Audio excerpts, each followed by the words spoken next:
ക്ഷമയും സഹനശക്തിയും. ജീവിതത്തിൽ നമുക്കിഷ്ടപ്പെടാത്ത പല സാഹചര്യങ്ങളെയും തരണം ചെയ്യേണ്ടി വരുന്നു. നാം ചെയ്യുന്ന നല്ല കാര്യങ്ങൾ മറ്റുള്ളവരുടെ ദൃഷ്ടിയിൽ തെറ്റായി തോന്നിയേക്കാം. നന്മ ചെയ്താലും മറ്റുള്ളവരുടെ നിന്ദയ്ക്ക് പാത്രമായി തീരാം. അപമാനം സഹിക്കേണ്ടി വരുന്നു. ഇങ്ങനെയുള്ള വിപരീത സാഹചര്യങ്ങൾ നമ്മുടെ ഗുണങ്ങളെയും സഹനശക്തിയെയും പരീക്ഷിക്കാൻ വന്നതാണെന്ന് മനസ്സിലാക്കണം.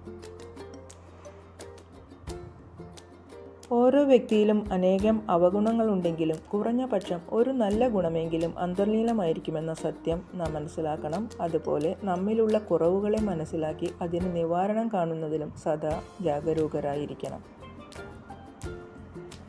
ഏതൊരു വ്യക്തിയുടെയും എങ്ങനെയുള്ള പെരുമാറ്റത്തെയും ഗണ്യമാക്കാതെ ശാന്തമായും മധുരമായും പെരുമാറാൻ കഴിയണം. ആരും തന്നെ നമ്മുടെ ശത്രുവല്ല, എല്ലാവരും നമുക്ക് പ്രിയപ്പെട്ടവരാണെന്ന മനോഭാവമുള്ളവർക്ക് സന്തോഷകരമായൊരു ജീവിതം ആസ്വദിക്കാനാകും.